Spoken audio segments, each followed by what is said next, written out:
It can't be denied that people have a tendency or habit of holding up famous figures, individuals of historical significance, as being role models or even paragons, raising up men and women above the masses and perhaps imposing qualities on these champions that they may not possess. Now, I get it. People have their heroes. We all have those we respect and admire on some level, but an unquestioning respect is apt to lead one down unhealthy pathways. One dangerous thing I see is the tendency to whitewash history and remold public figures to fit with a more, shall we say, acceptable narrative. Certain aspects of a person's past may be buried to protect the integrity of the character.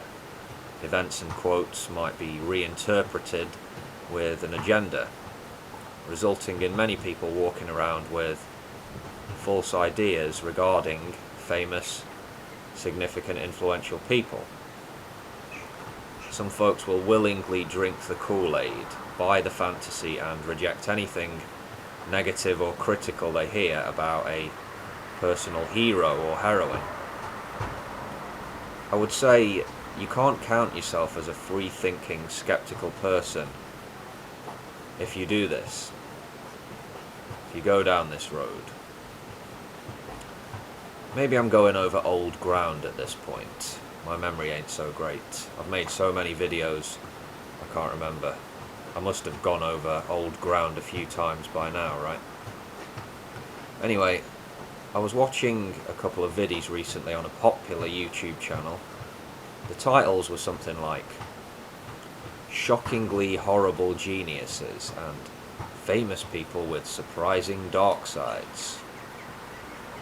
Now, I'm not a child, I wasn't born yesterday, so for me, I'm not surprised by people's so-called dark sides, and I'm aware of the horrendous shit that human beings are capable of doing and saying. You can tell me that Virginia Woolf was an elitist and an awful snob, or that Henry Ford was quite the anti-Semite, or that Winston Churchill was something of a callous man and quite the bigot.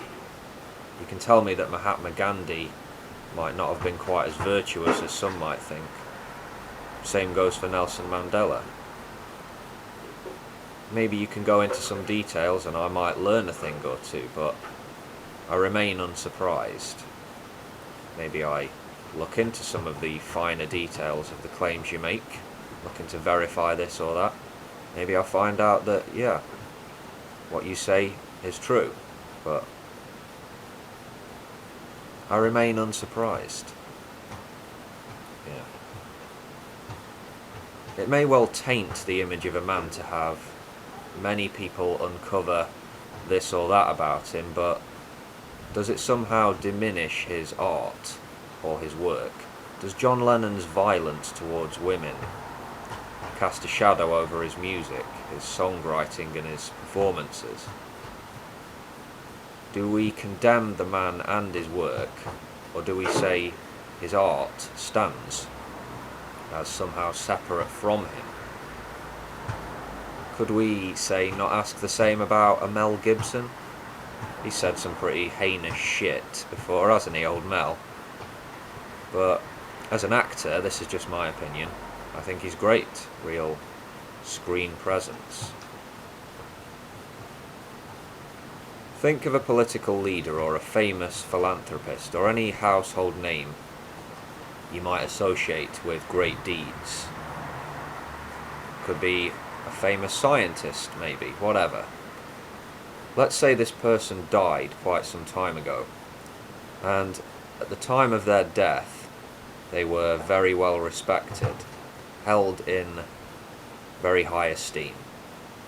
But as the years roll by, certain skeletons fall out of the cupboard, certain facts come to light, certain people come forward with accounts of abuse and depraved behaviour, and eventually the evidence becomes overwhelming. This great historical figure was a criminal lowlife.